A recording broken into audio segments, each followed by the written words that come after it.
Please continue to recite the Mani Mantra quietly to yourself. And I'm going to give teachings on the 4 immeasurables. And today I'm starting with the immeasurable love. So the practice of Chenrezig, this Dharma practice actually is really related to the 4 immeasurables because his essence really is love and compassion and joy and equanimity. So therefore, the 4 immeasurables have a really strong connection to Chenrezig, and so it's great that. So first, immeasurable love. There are 2 kinds of bodhicitta. There's the relative and the ultimate bodhicitta. And a beginning practitioner must first practice the relative bodhicitta, which means that first we have to train in stages, starting with love and then compassion and so on. First, really the entrance to cultivating bodhicitta really is immeasurable love. And so in the Buddha Dharma in particular, now in the Mahayana teachings, the immeasurable love is an extremely essential point. So in order to finally realize bodhicitta, we have to first really understand immeasurable love. It's very important. And then also in the Vajrayana, in the secret mantra, it all comes down to that. For example, in the Vajrayana, the essence of that is really to keep the samaya. And in order to keep samaya, one must have immeasurable love. If you have it, then you are able to keep samaya. So immeasurable love is really indispensable. You cannot do without it. And if you only have that, it's enough. For example, if you want to plant a seed into a field, like the seed of a flower and so on, the ground that you plant it in is love. And then you add fertilizer and water and so on, and so the flower grows into a sprout, and then the various parts of the flower, the petals and so on, begin to grow. It matures, it ripens, and then the colors become apparent and so on. And it grows out of love. So that is the foundation of it. And so in the Buddha and Dharma, when we speak about the qualities of the Buddha, like the qualities of the Dharmakaya, the Buddha possesses the 10 powers or the 18 qualities, unmistaken qualities, and so forth. And all of these qualities, all of the enlightened qualities, first grow from the field of love. So everything develops from there. And so therefore, also if you want to cultivate compassion, you first need to have love. And if you want to cultivate joy, then also you first need to cultivate love. If you do not have love, compassion will not arise. So first love arises, and from that everything one step by step grows until you realize emptiness ultimately. So that therefore is also based on love. It comes from love too. So when you ultimately realize the Buddha's Dharmakaya, that it comes from this foundation, from this basis, and all the qualities you develop with body, speech, and mind. For example, the practice of the 6 paramitas also comes from the foundation of immeasurable love. And then it's not just Buddhism, actually. It's the foundation of everything in the world, and any other religion, as far as I've heard, they consider love as very important. So I myself didn't have the opportunity to study other religions a lot, but I always hear, for example, His Holiness the Dalai Lama saying that he loves all the religions. All religions have love, and also Dorzin Rinpoche always mentions that love of all other religions. Everything is really based on that. Every religion in the world, every spiritual path is based on that, on immeasurable love. And it's really on the basis of that spiritual practitioners accomplish the benefit of sentient beings. So benefit arises from this foundation of love. So it seems that even in other religion, love is really indispensable. You can't do without it anywhere. So of course it is important in all the religions, but it's also very important even in the worldly ways of the humans. If you don't have any love and compassion in this world, then you really have no basis for any happiness, do you? And so the happiness of this life is really connected to love a lot. For example, a little child is connected to the parents' love. The parents raise the child with love, and then they're happy. And then the child will be happy in their life once they have grown up. And whenever you are in an environment of kindness, when your surroundings is one of love and compassion, then you're happy, aren't you? And so, for example, a family that is very loving and kind to each other, they are happy, right? And so similarly, whatever you do, whoever you encounter, if you work together with a person that is very loving, for example, then you are happy, right? So you can see that all the happiness that we experience in this life is so connected to love. So we can really see that there is a big connection between the happiness we experience in this life, in future lives, in the Dharma, in the world, and love. It's based on love. So again, of course, it's important in all the religions when we speak about in terms of karma and so on. But even if one doesn't agree with any religion, even if one is just a worldly person, if you don't have any love, you're not going to find any happiness. For example, if you have a rich family, they might be very wealthy, but if there's no love between them, if they're unkind, and if there's conflict between parents and their children, or one spouse, or one's other relatives and so on, when there's no love for each other, then there's not much happiness. So love is really most important. So we need to understand that we definitely need to understand how important it is, and because it is the root of happiness in this life and in future lives. And so then it is on the basis of this love that we engage in practice. It's very important to really apply it to your mind stream. So sometimes the question arises, people ask, for example, I'm not getting along with my family members, or I'm not getting along with my friend or my boyfriend or girlfriend. So why am I not getting along? Because I want to get along. And even though I really want, it just doesn't happen. We never get along. Like, what is happening? And the reason is that there is not enough love. You don't have enough love. And that's why, even if you want to actually get along, you can't. And because what prevents you from getting along is your lack of love. If you don't have enough love, then what's the point in wanting to get along if you don't have the basis of getting along, which is love? So for example, if you say, I want to get rich, you're not going to get rich just on your own, like naturally, without doing anything. Of course, you have to work and you have to do your business and so forth. And so likewise, if you're not getting along with your friends or with your boyfriend or girlfriend and so on, then it's because there is really not enough like loving care, loving kindness. If you really love, if there's sincere love, then slowly things will get better, and you will start to get more harmonious, and you start to get along. So this wish of I want to bring happiness to others, this is what we call love.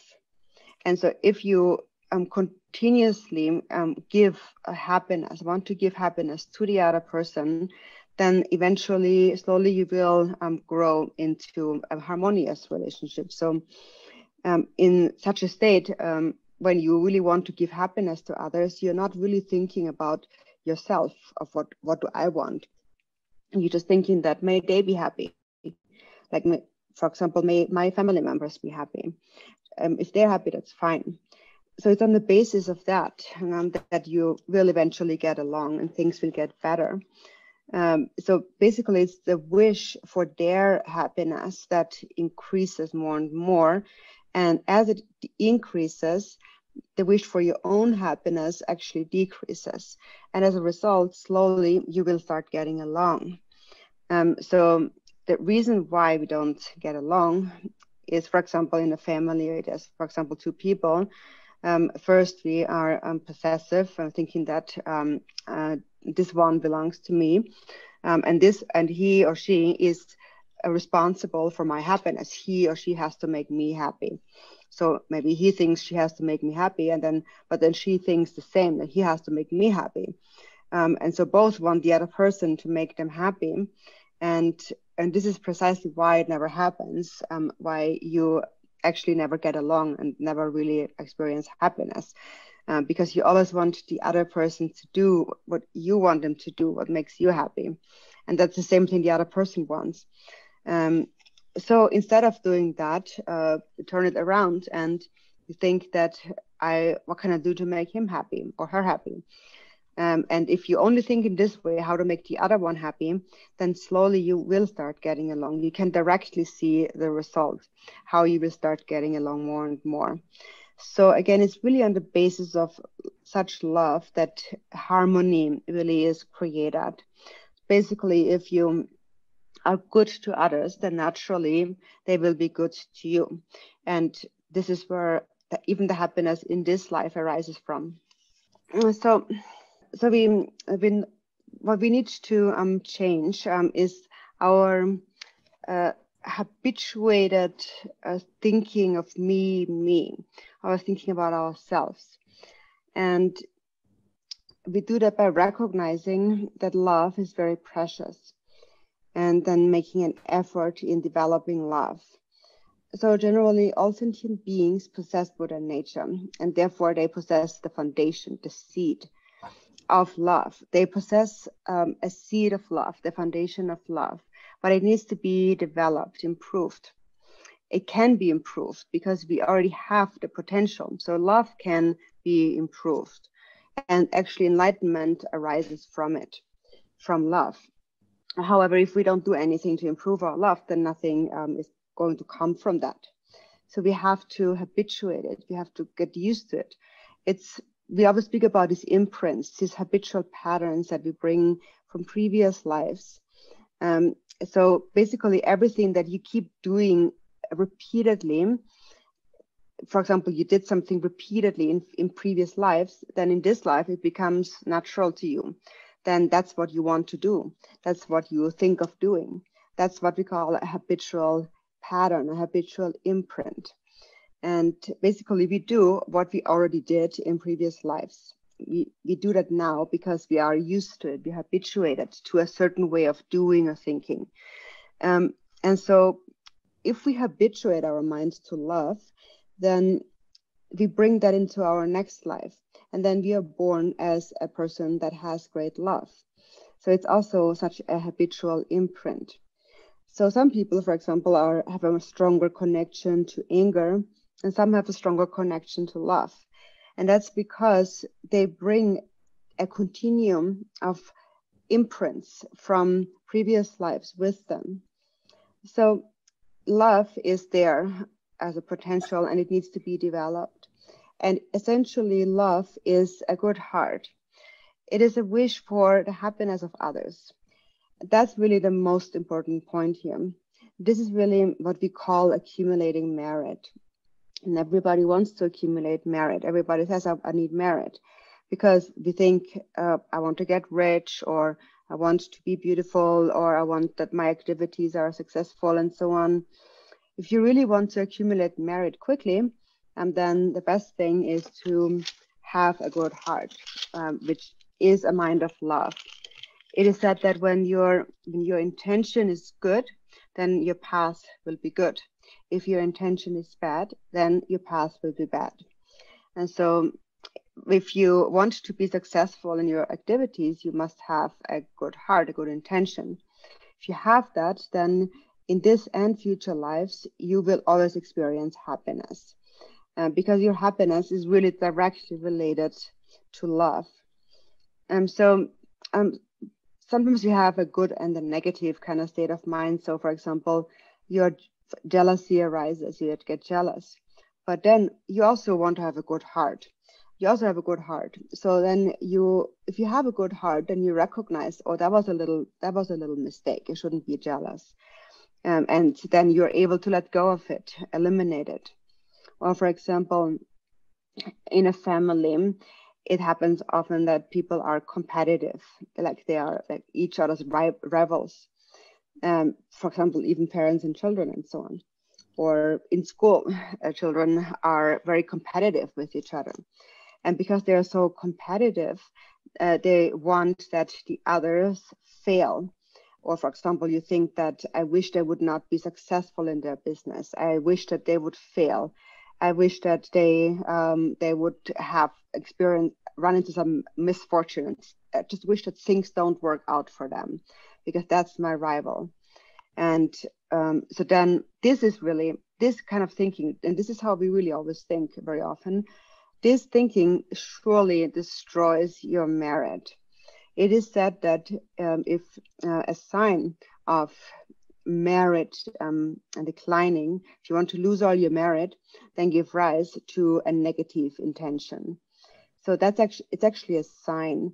When you have these negative intentions and thoughts about others, that's a sign of your merit declining. For example, in the early morning, just before the sun rises, there are the first signs of the sun rising. There are like these sun rays starting to brighten up the sky. So that's a sign that the sun will come. And so likewise, negative thoughts, like an evil intention towards others, negative thoughts about them, is actually a sign that your merit is declining. So surely with evil thoughts towards others, surely you are destroying your merit. So right now we are controlled by afflictive emotions, and we are bound up, tied up by our karmas. And here it is necessary to be mindful, to recognize I was mistaken. Immediately I must change this. I must cultivate a good heart, a good intention. Instead of wishing failure upon others, I wish them to be happy. I wish them to be successful. I wish them to be well. That is a good heart. And so this good heart, this intention needs to be developed. So when we teach the Dharma, when we take the refuge vow, we say that I take refuge in the Dharma, for example. So what is that vow of having taken refuge in the Dharma? The vow to be kept, really, having taken refuge in the Dharma, is not to harm others at all. That's the essence of taking refuge in the Dharma. And it means basically, how do you not harm others? It's not so much about each and every individual activity of body, speech, and mind, but if you have love, then you will naturally not harm anyone. And then you will really be a Dharma practitioner. Now when in terms of Dharma practice, even though we say, of course, there are many practices.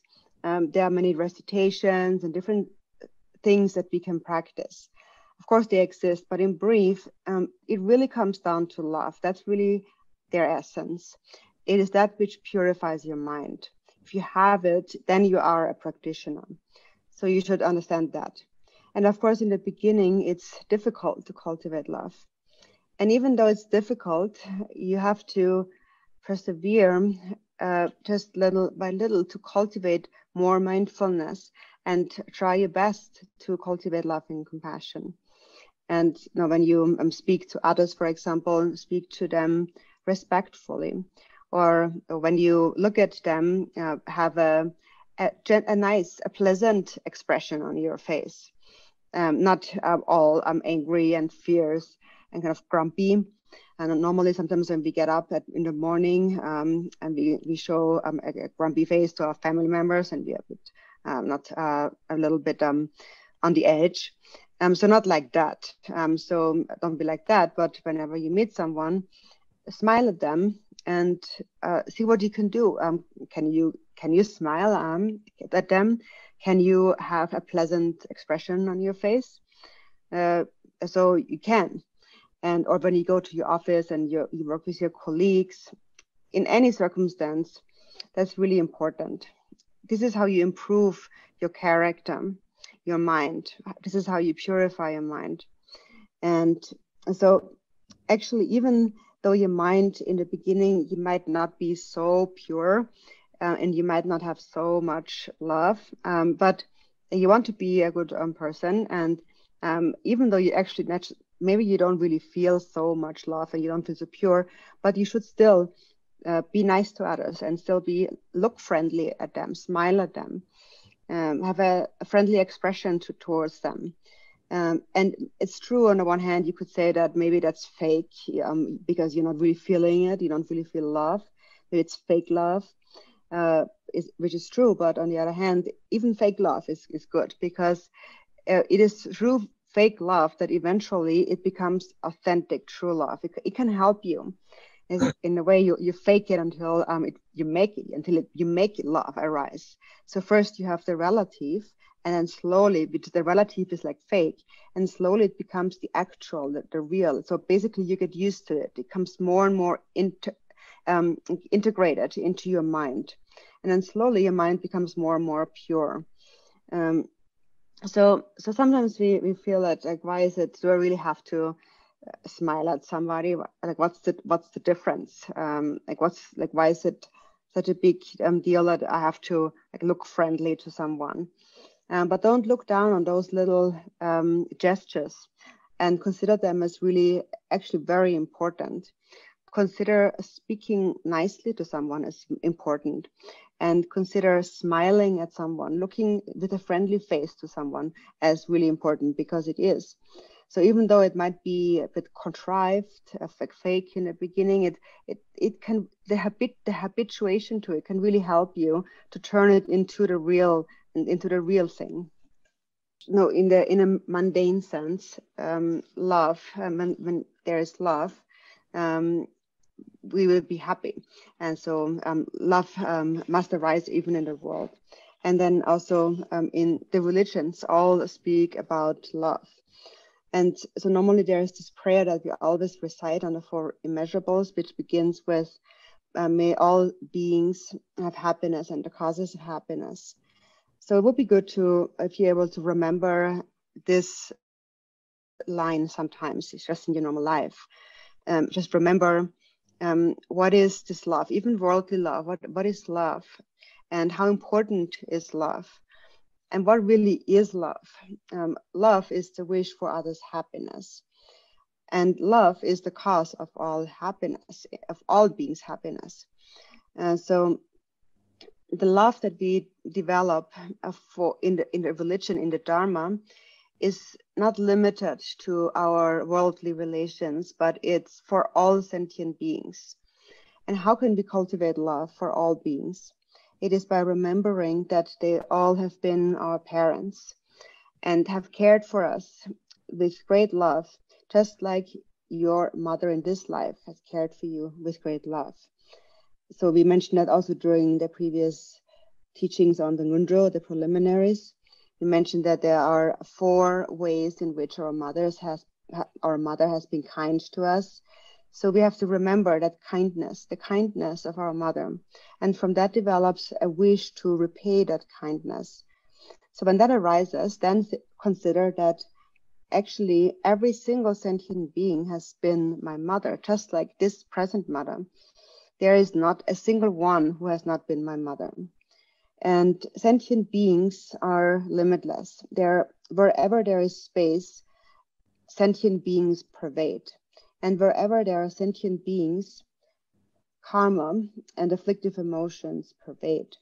And wherever there's karma and afflictive emotions, there is suffering. So see that all of your loving mothers suffer. and wanting for them to be happy and not to suffer, it means that you love them. And the cause for happiness is immeasurable love. So even in a worldly sense, but in a worldly sense, the love is limited to our worldly relations, like our parents and our relatives and so on. The love that we develop in the Dharma must pervade all sentient beings. It's called, therefore, immeasurable love.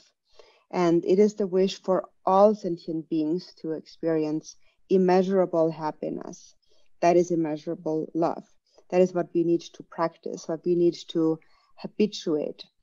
And if you're still not able to identify or recognize what love really is, Lord Jigten Sumgön had said that feeling of love is similar to the feeling that arises when you see a really cute baby. When you see a baby, you naturally just brighten up and you just think it's so sweet, so cute. You have this loving feeling. So just like that, this is the feeling you should have for all sentient beings. So if you keep reflecting on that, keep thinking about that, your mind will improve, your love will increase. So if you really cultivate love and the kindness in your heart, then you actually really have become Chenrezig. Because we have said the deity Chenrezig is really just an embodiment of love, of kindness. And if you have that, then you really actually know how to practice Chenrezig. Actually, what determines whether or not you really know how to practice Chenrezig is love, whether or not you understand love. And if you understand love and it arises in you, then you really know how to practice Chenrezig or any deity, any Dharma. Then you are a Chenrezig. Therefore, practice it well.